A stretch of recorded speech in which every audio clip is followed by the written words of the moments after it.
경기도에 사는 김영숙 씨의 사연을 들려드리겠습니다. 엄마 설마 사실이야? 성인이 된 제 딸이 저에게 던진 질문입니다. 그 순간 저는 30년 동안 숨겨온 비밀이 드러날 것을 직감했어요. 도연과의 그 긴 시간들이 모두 끝나는 순간이었습니다. 여러분, 만약 30년간의 불륜을 사랑이라 부를 수 있을까요? 아니면 배신이라고 해야 할까요? 오늘의 제 이야기 끝까지 들어주세요. 구독과 좋아요는 다음 이야기를 이어가는 큰 힘이 됩니다. 평범한 결혼, 공허한 아내. 저는 김영숙, 올해 55입니다. 22살의 남편 박정호와 결혼했어요. 33년 전 일이죠. 그때는 연애 결혼이 흔하지 않던 시절이었는데 저희는 대학교 선후배로 만나 사랑해서 결혼했어요. 정호는 성실한 남자였어요. 키 175cm의 단정한 인상, 말수는 적었지만 책임감이 강했습니다. 졸업 후 대기업에 입사해서 성실하게 일했어요. 신혼 때는 행복했어요. 작은 전셋집에서 둘이서 살림을 차리고 정호가 퇴근하면 함께 저녁을 먹으며 하루 이야기를 나눴죠. 오늘 회사에서 뭐 했어? 부장님이 칭찬해 주셨어. 이런 소소한 대화들이 달콤했어요. 하지만 시간이 지나면서 정호는 점점 변했어요. 승진에 대한 욕심이 생기면서 야근과 회식이 잦아졌습니다. 집에 와서도 회사 서류를 보거나 업무 관련 전화를 받느라 바빴어요. 여보, 오늘은 일찍 왔네? 제가 반갑게 인사해도 응이라는 대답뿐이었어요. 식사 중에도 신문을 보거나 TV 뉴스만 봤습니다. 저와의 대화는 점점 줄어들었어요. 오늘 뭐 했어? 라고 물어도 집에서 뭐 하겠어 라며 관심 없다는 듯 답했어요. 저는 전업주부였거든요. 결혼 3년째의 딸 은지가 태어났어요. 그때만큼은 정호도 기뻐했어요. 우리 딸이 제일 예쁘다며 자랑했죠. 하지만 육아는 거의 제 몫이었어요. 밤에 은지가 울어도 정호는 내일 중요한 회의가 있어라며 못 들은 척했어요. 기저귀 갈기, 밤중 수유, 모든 걸 혼자 했습니다. 정호는 주말에도 골프나 회사 사람들과의 모임으로 집에 없는 날이 많았어요. 네트워킹이야. 회사 생활하려면 어쩔 수 없어. 그런 식으로 말했죠. 저는 점점 외로워졌어요. 남편은 있는데 마치 혼자 사는 것 같았거든요. 대화 상대도 없고 감정을 나눌 사람도 없었어요. 그러던 중 정호의 대학 후배 이도현을 만났어요. 정호와 같은 과 후배였는데 결혼 후에도 가끔 집에 놀러 왔어요. 도현은 정호와는 정반대 성격이었어요. 말도 많고 유머 감각도 있고 무엇보다 사람에게 관심이 많았어요. 형수님, 요즘 어떻게 지내세요? 정호 선배가 집에 잘 안 있다면서요? 도현이 관심을 보이며 물었어요. 괜찮아요. 뭐 그런 거 있죠. 저는 대수롭지 않게 답했지만 마음이 따뜻해졌어요. 도현은 은지를 정말 예뻐했어요. 우리 은지 공주님 안녕 하며 놀아주는 모습이 정겨웠습니다. 정호보다 훨씬 자연스럽게 아이를 대했어요. 정호는 육아에 관심이 없나 봐요. 도현이 조심스럽게 물었어요. 바쁘니까요. 회사 일이 중요하죠. 저는 남편을 감싸며 답했지만 속마음은 달랐어요. 도현은 저의 그런 마음을 읽는 것 같았어요. 형수님도 힘드시겠어요. 혼자서 다 하시니까. 그 말에 눈물이 날 뻔했어요. 오랜만에 누군가 제 마음을 헤아려 주는 것 같았거든요. 도현이 집에 올 때마다 집안 분위기가 밝아졌어요. 농담도 하고 은지와도 놀아주고 저와도 이런저런 이야기를 나눴어요. 형수님은 요리를 정말 잘하시네요. 정호 선배가 복받았어요. 도현이 제가 만든 음식을 먹으며 칭찬했어요. 정호는 제 요리에 대해 한 번도 칭찬해 본 적이 없었는데 도현은 늘 맛있다고 해줬어요. 도현 씨는 늘 내 마음을 읽어주는 것 같아. 저는 속으로 그렇게 생각했어요.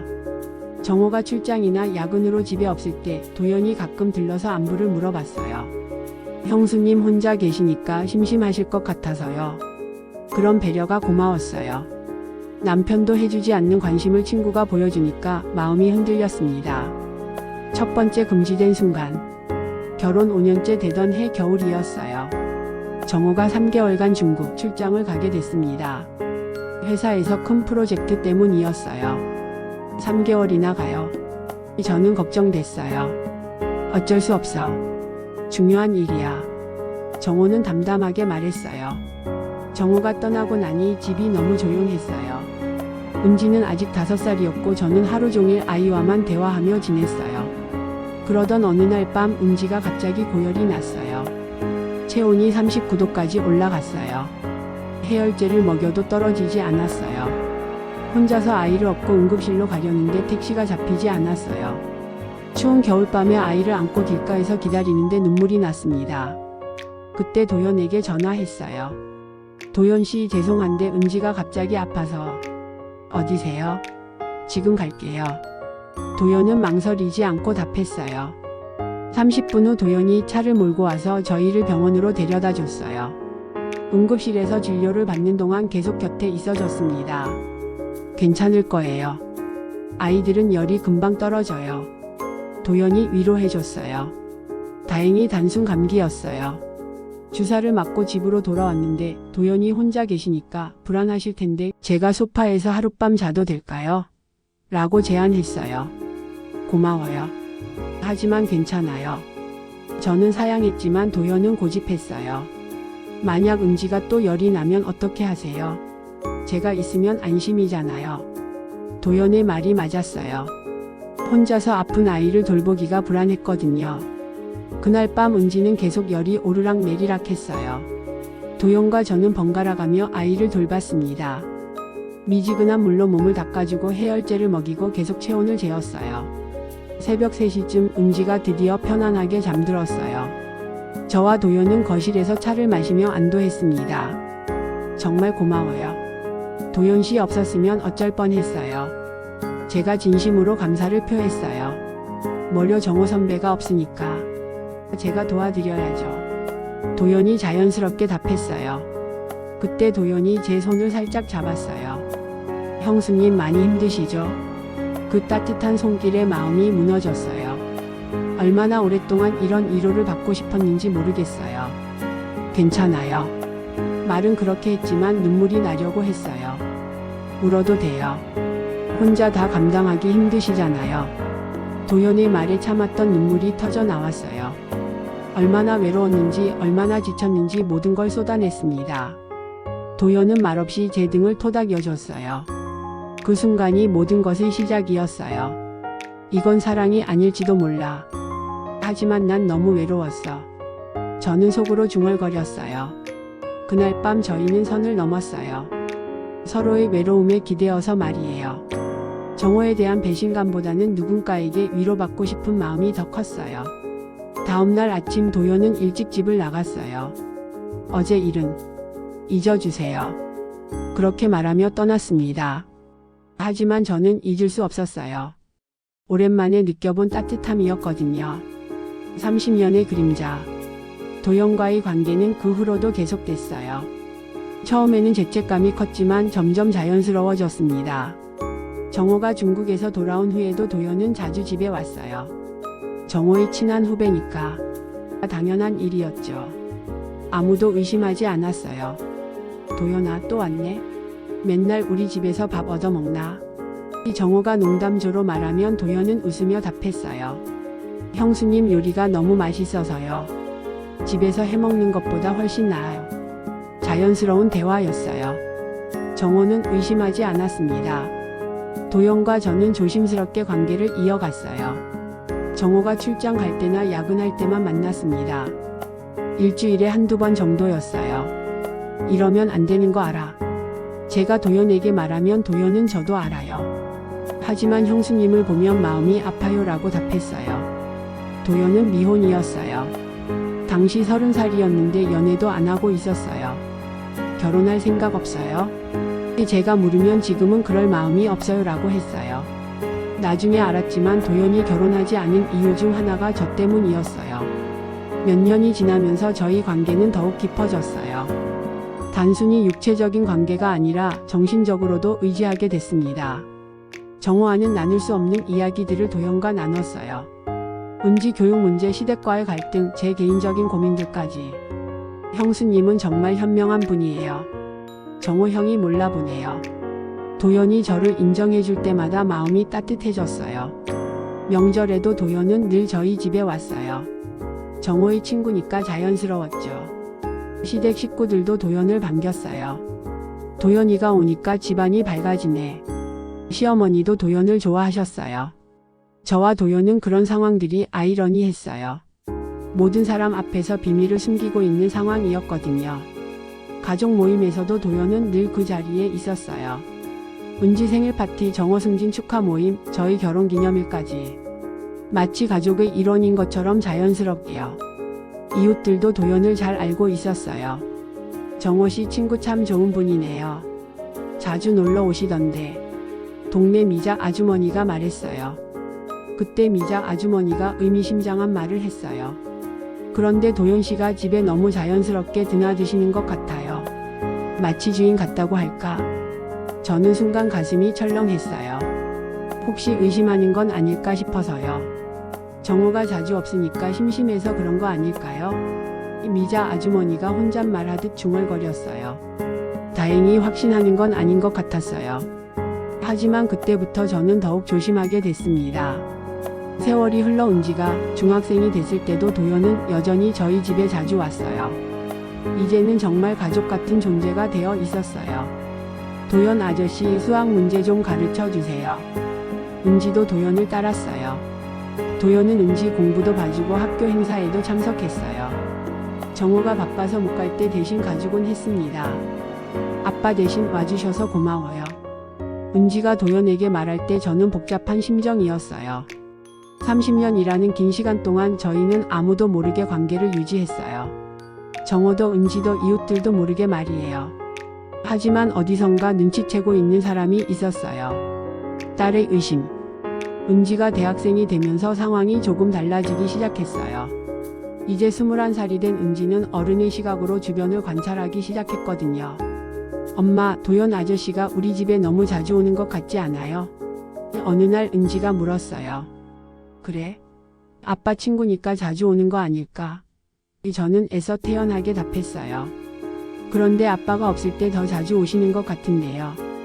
은지의 말에 가슴이 쿵했어요. 아이가 패턴을 눈치챈 거였어요. 우연의 일치겠지. 도연 씨도 바쁜 사람인데 언제 시간이 되겠어. 저는 웃으며 넘어가려 했어요. 하지만 은지는 계속 의문을 표했어요. 그리고 도연 아저씨가 엄마를 대하는 방식도 좀 이상해요. 어떻게? 너무 자세히 챙기세요. 선배 부인한테 그렇게까지 관심 보이나요? 은지의 지적이 날카로웠어요. 정말로 도연은 저를 너무 자세히 챙겼어요. 몸이 아프면 병원에 데려다주고 우울해하면 위로해주고 생일에는 선물까지 사왔어요. 도연 아저씨가 좋은 분이라서 그런 거 아닐까? 예의 바른 사람들은 다 그래. 저는 변명했어요. 엄마는 도연 아저씨를 어떻게 생각해요? 갑작스러운 질문에 당황했어요. 뭐 어떻게 생각하긴. 좋은 분이지. 그냥 좋은 분이에요. 다른 감정은 없고요. 은지의 눈빛이 예리했어요. 뭔가 눈치챈 것 같았어요. 은지야, 왜 그런 질문을 해? 저는 목소리를 높였어요. 그냥. 요즘 엄마가 도연 아저씨 이야기할 때 표정이 달라요. 정말 예민한 아이였어요. 제 표정까지 관찰하고 있었다니요. 엄마 혹시. 은지가 말을 시작하려는데 저는 급히 막았어요. 은지야, 이상한 생각하지 마. 도연 아저씨는 아빠 친구야. 그 이상도 이하도 아니야. 하지만 제 목소리가 떨리고 있었어요. 은지도 그걸 눈치챘을 거예요. 그날 밤부터 은지는 저와 도연을 유심히 관찰하기 시작했어요. 도연이 올 때마다 슬쩍슬쩍 지켜봤어요. 엄마, 도연 아저씨 왔어요? 은지가 방에서 나와 확인하곤 했어요. 저와 도연도 은지 때문에 조심스러워졌어요. 예전처럼 자연스럽게 행동하기 어려웠습니다. 은지가 눈치채는 것 같아요. 제가 도연에게 말했어요. 저도 그런 느낌이에요. 요즘 저를 이상하게 봐요. 우리는 더욱 조심해야 했어요. 하지만 30년 가까이 이어온 관계를 쉽게 끊을 수는 없었습니다. 은지는 대학교에서 심리학을 전공했어요. 그래서인지 사람의 행동과 감정을 예리하게 관찰했습니다. 엄마, 사람은 감정을 완전히 숨길 수 없대요. 미세한 표정이나 행동에서 다 드러난다고 해요. 은지의 말이 마치 저를 겨냥한 것 같아 불안했어요. 어느 날 은지가 직접적으로 물어봤어요. 엄마, 도연 아저씨 좋아해요. 뭐라고? 저는 깜짝 놀랐어요. 엄마가 도연 아저씨를 대하는 모습을 보면 그냥 남편 친구 대하는 게 아닌 것 같아요. 은지의 눈빛이 진지했어요. 더 이상 어린아이가 아니었어요. 은지야, 엄마가 그럴 사람으로 보여? 저는 화가 난 척했어요. 하지만 은지는 물러서지 않았어요. 엄마도 여자잖아요. 아빠가 엄마한테 관심 안 주는 거 저도 알아요. 그 말에 저는 할 말을 잃었어요. 은지가 우리 부부 관계까지 파악하고 있었다니요. 하지만 그렇다고 아빠를 배신하면 안 되죠. 은지의 마지막 말이 제 가슴을 찔렀어요. 그날부터 저는 은지 눈치를 보며 살게 됐어요. 도연과 만나는 것도 더욱 조심스러워졌습니다. 하지만 30년 가까이 이어진 관계를 끊기는 쉽지 않았어요. 남편의 기완 작은 균열. 정호가 60세에 명예퇴직을 했어요. 회사에서 권고퇴직 형태였는데 퇴직금을 많이 받고 나왔어요. 이제 집에서 쉬면서 취미생활이나 해야겠어. 정호가 말했어요. 저는 불안했어요. 정호가 집에 있는 시간이 늘어나면 도연과 만나기 어려워질 테니까요. 정호는 퇴직 후 정말로 집에서 보내는 시간이 많아졌어요. 오전에는 등산을 가고 오후에는 집에서 독서를 하거나 TV를 봤어요. 도연도 그 시기에 회사를 그만두고 사업을 시작했어요. 이제 자유로워졌으니까 더 자주 만날 수 있겠네요. 도연이 말했지만 현실은 정반대였어요. 정호가 집에 있으니까 도연이 함부로 올 수 없었거든요. 요즘 도연이 잘 안 오네? 정호가 의외로 도연을 찾았어요. 바쁜가 봐요. 사업 시작했다고 하던데. 저는 태연하게 답했어요. 정호는 도연에게 직접 전화를 걸었어요. 야, 요즘 왜 안 와? 집에서 뭐 하나? 형 사업 때문에 바빠서요. 조만간 갈게요. 도연이 집에 온 건 일주일 후였어요. 정호와 함께 맥주를 마시며 옛날 얘기를 했습니다. 저는 부엌에서 안주를 준비하면서 두 남자의 대화를 들었어요. 정호와 도연이 웃으며 이야기하는 모습을 보니 죄책감이 밀려왔어요. 야, 우리 집에 내 발자국이 더 많다니까. 정호가 장난스럽게 말했어요. 그 말에 저는 순간 숨이 멎었어요. 손에 들고 있던 접시가 떨어질 뻔했습니다. 왜 그래? 도연이 웃으며 답했어요. 30년 넘게 다니니까 이 집이 내 집 같지? 정호가 계속 농담했어요. 하지만 저에게는 전혀 웃기지 않았어요. 혹시 정호가 뭔가 눈치챈 건 아닐까 싶어서요. 그날 밤 정호가 잠든 후 저는 한참을 뜬 눈으로 밤을 샜어요. 우리 집에 내 발자국이 더 많다는 말이 계속 맴돌았어요. 정호가 의심하기 시작한 걸까요? 아니면 정말 그냥 농담이었을까요? 다음 날부터 저는 더욱 조심했어요. 도연과 만나는 것도 줄였고 집에서도 평소보다 더 신경 썼습니다. 하지만 정호의 관찰은 계속됐어요. 도연이 요즘 왜 잘 안 와? 정호가 의외로 도연을 찾았어요. 바쁜가 봐요. 저는 짧게 답했어요. 이상하네. 예전에는 맨날 왔는데. 정호가 의심스러운 표정을 지었어요. 그때부터 정호는 미묘한 변화를 보였어요. 저와 도연이 함께 있을 때 유심히 관찰했습니다. 여보, 차 한잔 할까? 도연이 왔을 때 정호가 말했어요. 거실에서 셋이 앉아 차를 마시는데 분위기가 어색했어요. 정호가 계속 저와 도연을 번갈아 쳐다봤거든요. 도연아, 요즘 여자친구는 없나? 정호가 갑자기 물었어요. 아직 만날 여유가 없어요. 도연이 답했어요. 50이 넘었는데 언제까지 혼자 살 거야? 좋은 사람 소개해줄까? 괜찮아요. 혼자 사는 게 편해요. 정호가 저를 쳐다봤어요. 영수가 도연이 소개해줄 좋은 사람 알아? 저는 당황했어요. 저도 아는 사람이 별로 없는데. 그러게. 도연이 조건도 좋은데 왜 결혼 안 하는지 모르겠어. 정호의 말에는 다른 의미가 담겨 있는 것 같았어요. 마치 도연의 독신을 수상하게 여기는 것 같았어요. 그날 저녁 도연이 돌아간 후 정호가 말했어요. 도연이 좀 이상하지 않아? 뭐가요? 50이 넘었는데 여자 하나 없다는 게 말이 되나? 분명 누군가 있을 텐데 숨기고 있는 거 아닐까? 정호의 추측이 점점 핵심에 가까워지고 있었어요. 그냥 인연이 없는 거 아닐까요? 저는 애써 태연하게 답했어요. 하지만 정호는 계속 의심하는 눈치였어요. 그리고 그 의심의 방향이 점점 저를 향하고 있다는 걸 느꼈습니다. 폭로의 시작. 정호의 의심이 커지던 차에 결정적인 사건이 벌어졌어요. 동네 미자 아주머니가 결국 참지 못하고 소문을 퍼뜨린 거였어요. 김 여사가 남편 친구랑 이상하다더라. 미자 아주머니가 동네 부녀회에서 말했다고 해요. 그 소문은 순식간에 번졌어요. 30가구밖에 안 되는 작은 동네였거든요. 영숙 씨가 정말 그럴까? 30년 넘게 봐온 사이인데 설마. 이웃들의 수군거림이 시작됐어요. 어느 날 마트에서 장을 보고 있는데 윤정 아주머니가 다가왔어요. 영숙 씨 요즘 소문 들었어? 윤정 아주머니가 조심스럽게 말했어요. 무슨 소문이요? 저는 모른 척했어요. 미자가 이상한 소리를 하고 다니던데. 신경 쓰지 마. 나는 안 믿어. 윤정 아주머니는 저를 감싸주려고 했지만 오히려 더 부담스러웠어요. 집으로 돌아오는 길에 다른 이웃들의 시선이 느껴졌어요. 수군거리는 소리도 들렸어요. 저 나이에 그럴까? 미자가 확실히 봤다니까. 가슴이 철렁했어요. 소문이 이미 많이 퍼진 것 같았어요. 그날 저녁 은지가 대학에서 돌아왔는데 표정이 어두웠어요. 엄마, 나 좀 이상한 얘기 들었어. 은지가 조심스럽게 말했어요. 무슨 얘기? 친구가 그러는데 우리 동네에서 엄마 얘기가 나온다고. 결국 은지 귀에도 들어간 거였어요. 뭔 얘기가 나온다는 거야?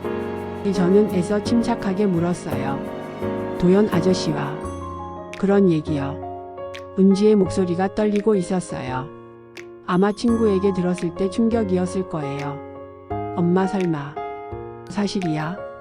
은지가 저를 똑바로 쳐다봤어요. 그 순간 저는 더 이상 거짓말할 수 없다는 걸 느꼈어요. 딸의 맑은 눈빛을 보니 양심이 찔렸어요. 은지야. 저는 말문이 막혔어요. 엄마 대답해줘요. 사실이에요. 은지가 다시 물었어요.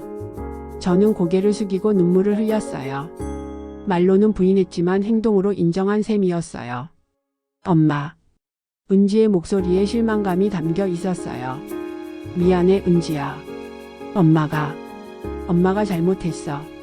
저는 딸에게 사과했어요. 은지는 한동안 말이 없었어요. 그러더니 아빠는 알아요? 라고 물었어요. 아직. 아빠는 몰라. 저는 떨리는 목소리로 답했어요. 언제까지 숨길 거예요? 은지의 질문이 날카로웠어요. 저는 대답할 수 없었어요. 언제까지 이렇게 살아야 할지 저도 모르겠어요. 엄마 이제 그만해요. 이건 너무 오래 갔어요. 은지가 단호하게 말했어요. 그날 밤 은지는 방에 들어가서 나오지 않았어요. 저는 거실에서 혼자 울었습니다. 진실과 대면. 며칠 후 은지가 정호에게 모든 걸 말했어요. 저는 그 순간을 피하고 싶었지만 어쩔 수 없었어요. 그날 저녁 정호가 평소와 다른 표정으로 집에 들어왔어요. 얼굴이 굳어 있었고 눈빛이 차가웠어요. 영수가 앉아. 언제부터야? 정호의 목소리가 떨리고 있었어요. 30년? 정호가 의자에서 벌떡 일어났어요. 정호가 소파를 가리켰어요. 저는 가슴이 쿵쾅거렸어요. 은지가 말한 게 분명했어요. 정호는 한동안 말이 없었어요. 그러더니 조용한 목소리로 물었어요. 도연이랑. 정말이야? 저는 고개를 숙였어요. 더 이상 거짓말할 수 없었어요.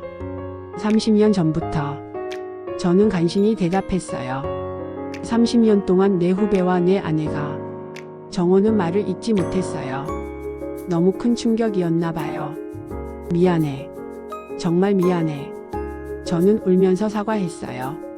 미안하다고? 30년을 속였는데 미안하다고? 정호의 목소리가 높아졌어요. 저는 이렇게 화내는 정호를 처음 봤어요. 당신은 늘 일만 봤어. 나는 여자로서 사람으로서 외로웠어. 도현은 나를 봐줬어. 저는 그동안 참았던 말을 쏟아냈어요.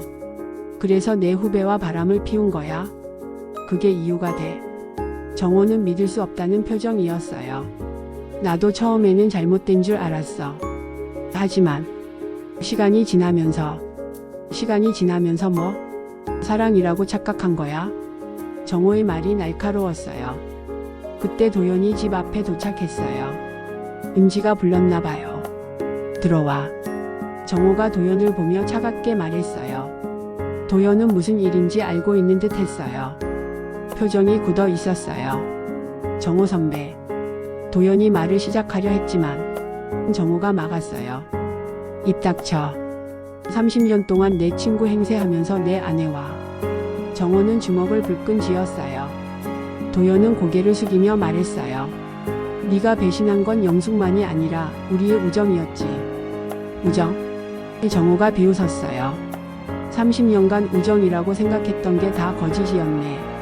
세 사람 모두 말이 없었어요. 30년 동안 쌓아온 모든 관계가 한순간에 무너지는 순간이었어요. 이제 어떻게 할 거야? 정호가 저를 쳐다봤어요. 저는 대답할 수 없었어요. 이런 상황을 한 번도 상상해 본 적이 없었거든요. 챕터 8 파국과 결말. 그날 밤 정호는 집을 나갔어요. 당분간 따로 살겠어. 생각할 시간이 필요해. 저는 말리려 했지만 정호의 마음은 이미 굳어져 있었어요. 도연도 그날 이후로 집에 오지 않았어요. 30년 동안 매일 같이 드나들던 집에서 완전히 자취를 감췄어요. 은지는 저와 거리를 뒀어요. 엄마, 저는 당분간 기숙사에서 지낼게요. 은지야, 엄마가 설명을. 지금은 엄마 얼굴 보기 싫어요. 은지도 집을 떠났어요. 갑자기 혼자가 된 집은 너무 조용했어요. 이웃들의 시선도 달라졌어요. 마트에 가면 수군거리는 소리가 들렸고 길에서 마주치면 피하는 사람들도 있었어요. 30년 동안 남편 몰래. 저 나이에 창피하게. 들리는 말들이 모두 저를 비난하는 것들이었어요. 한 달 후 정우가 이혼 서류를 가지고 왔어요. 서명해줘. 정우가 차갑게 말했어요. 여보, 다시 생각해봐. 우리 33년을 함께 살았잖아. 33년 중에 30년을 속이고 살았잖아. 이제 끝이야. 정호의 마음은 돌이킬 수 없을 만큼 굳어져 있었어요. 저는 서류에 서명했어요. 더 이상 붙잡을 명분이 없었거든요. 제3분할도 최소한으로 했어요. 저에게 잘못이 있으니까 많이 가져갈 수도 없었어요. 이혼이 성립된 후 저는 작은 원룸으로 이사했어요. 33년 동안 살던 집을 떠나는 날 뒤돌아보니 눈물이 났어요. 도연과도 연락을 끊었어요. 더 이상 만날 이유가 없었어요. 정호와의 우정도 깨졌으니까 저와의 관계도 의미가 없어졌어요. 몇 달 후 도연이 다른 지역으로 이사했다는 소식을 들었어요. 아마 이 동네에서 살기 어려웠나 봐요. 은지는 한 달에 한 번 정도 안부 전화를 해요. 하지만 예전처럼 친밀하지는 않아요. 엄마 잘 지내세요? 의무적인 안부 인사였어요. 응, 잘 지내고 있어. 너도 건강해. 저도 짧게 답해요. 정호는 지금 혼자 살고 있어요. 은지가 가끔 아빠를 만난다고 해요. 저에 대한 얘기는 하지 않는다고 하더라고요. 저는 홀로 남아 거울을 보며 자주 생각해요. 30년. 그게 사랑이었을까 아니면 죄였을까? 이웃 미자 아주머니의 말이 자꾸 떠올라요. 사람은 비밀로 늙지 못한다지. 정말 그런 것 같아요. 결국 모든 비밀은 드러나게 되어 있는 것 같아요. 지금도 가끔 도연 생각이 나요. 30년이라는 긴 시간을 함께 했으니까요. 하지만 후회는 하지 않아요. 그때는 그것만이 제가 살아갈 수 있는 방법이었으니까요. 마무리. 여러분, 만약 이런 일이 실제로 당신 가정에서 벌어진다면 30년간의 불륜을 사랑이라 부를 수 있을까요? 아니면 배신이라고 해야 할까요? 저는 지금도 확실한 답을 모르겠어요. 그때는 사랑이라고 생각했지만 지금 돌이켜보면 단순한 외로움이었을 수도 있어요. 하지만 분명한 건 비밀은 언젠가 드러난다는 것이에요. 그리고 그 대가는 생각보다 크다는 것이에요. 33년 결혼생활, 30년 불륜관계, 딸과의 관계까지 모든 걸 잃었어요. 지금은 혼자 살면서 과거를 정리하고 있어요. 남은 인생이라도 정직하게 살고 싶어요. 여러분의 생각을 댓글로 남겨주세요. 구독과 좋아요, 알림 설정은 저에게 큰 힘이 됩니다. 다음에도 현실 같은 이야기로 찾아뵙겠습니다.